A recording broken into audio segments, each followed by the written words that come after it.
Do you expect that the open platform requirements assigned to the C block licenses will advance these objectives?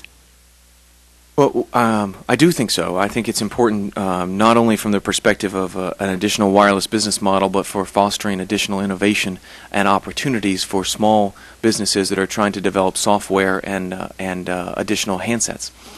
One of the things that the Commission had people raise with the Commission was the concern that small businesses that were developing new softwares and new applications were having a difficult time getting those applications placed on devices that were sold by the large incumbent carriers. And trying to have a new, more open platform, I think, will facilitate the opportunities for that kind of new innovation to occur. Could you tell me specifically how the open platform requirements may provide opportunity for small businesses, rural telephone companies, and business owned by members of minority groups and women to offer wireless services? Well, I think that what it will allow, the open platform will allow for people that are small businesses that want to develop, like I said, a new application or a new handset to be able to get those services onto the wireless broadband networks. Currently, they're not able to do that unless they convince one of the large incumbent providers to sell their handsets or sell their services or include them. So I think the open platform will allow for people that don't have to go get an agreement with the large incumbent providers to provide those kinds of applications and services. And I think that'll be important both to small businesses and to consumers. How will you react to the fact that some rural telecommunications companies have suggested that larger entities seeking to avoid the open platform requirements of the C block licenses may opt to bid on the smaller geographic licenses? Under this scenario, the smaller entities are concerned that they will be unable to compete and win licenses as a result. Should the FCC take steps to address those concerns? Well, I think it was important for us to find a balance, and while the small and smaller carriers focused on rural areas were concerned about the fact that the open access requirement and placed on some pieces of spectrum might make the pieces they're more interested in more attractive to larger providers. We could have applied the open access requirement to everywhere, but the smaller carriers didn't want that either. So they didn't want this. They didn't want the open access requirements applied to the pieces of the spectrum they were more interested in. And ultimately, when we said we were going to apply it somewhere else, they were concerned it might drive some of the larger providers towards the spectrum they were interested in. But I think we needed to find an appropriate balance between not only making sure that there was spectrum available for small telecommunications carriers who wanted to go buy spectrum, but also make sure that we had a platform that was more open to small businesses in the development side of both handsets and applications.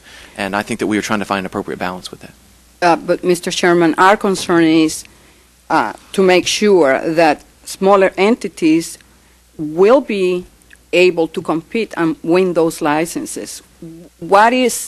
What actions have you taken to make sure that that happens? Well, what we've done to make sure that they're going to be able we can't make sure that they win. We can make sure they're able to participate. That there is a level playing field for them to compete. And so what we did is first we divided up a lot of the spectrum into smaller geographic sizes and smaller spectrum blocks, so they could have an area where they could be able to participate and be able to have a more realistic chance of winning because they were smaller geographic areas, towns, as opposed to states and whole regions of the country. And so, compared to what the Commission had previously proposed, we actually broke the spectrum up into even smaller areas to allow them to participate.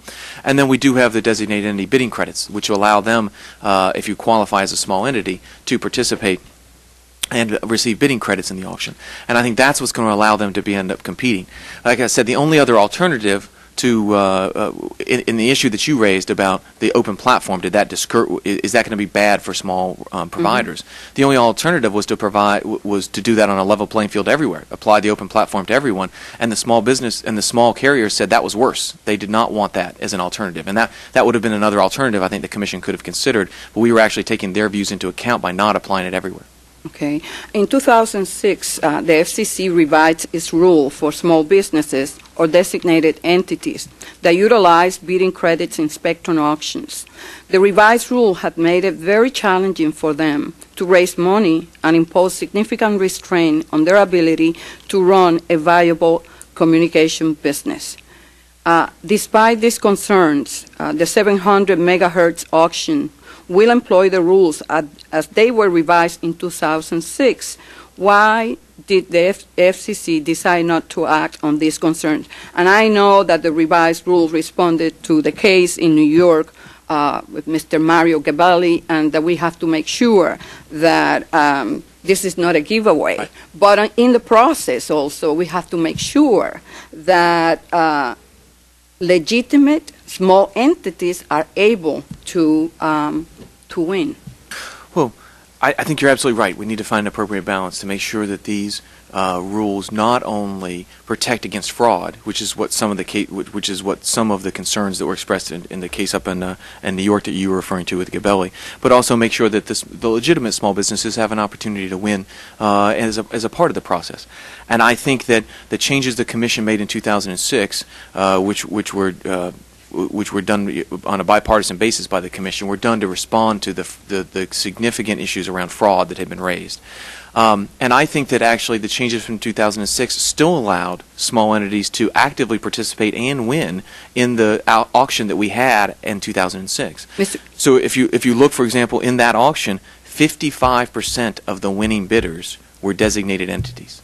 Over half of the people who won licenses with the new rules you're talking about were designated entities. So I think that that's a sign that despite the rule change we made, that they're still being very successful in the auction participation. They won 20% of the licenses, and over half of the licenses were awarded to smaller entities. And I think that's a demonstration that they were still able to be successful, and we were able to address some of the fraud concerns. But we still want new entrants into this process.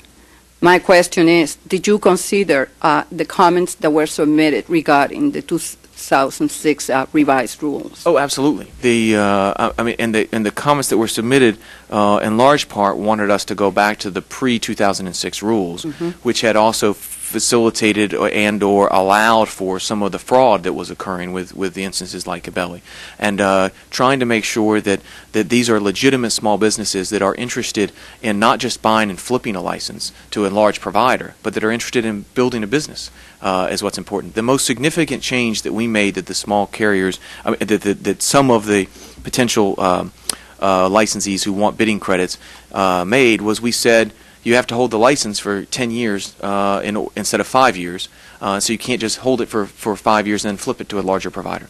And extending that time frame from 5 to 10 years made it much more difficult for them to have flip the license as opposed to trying to build a legitimate business. And that was, frankly, the concern we had with some of the fraudulent activity that was going on. And I know that, as I said, some do not want that. Some want to be able to flip it quicker to larger entities. But I think that's an important rule change that I think was a good change by the Commission. And I think that it still did not deter people from participating as a designated entity. 55% of the licenses were won by new small entrants. And I think that's a demonstration that it was actually a successful balance. Thank you.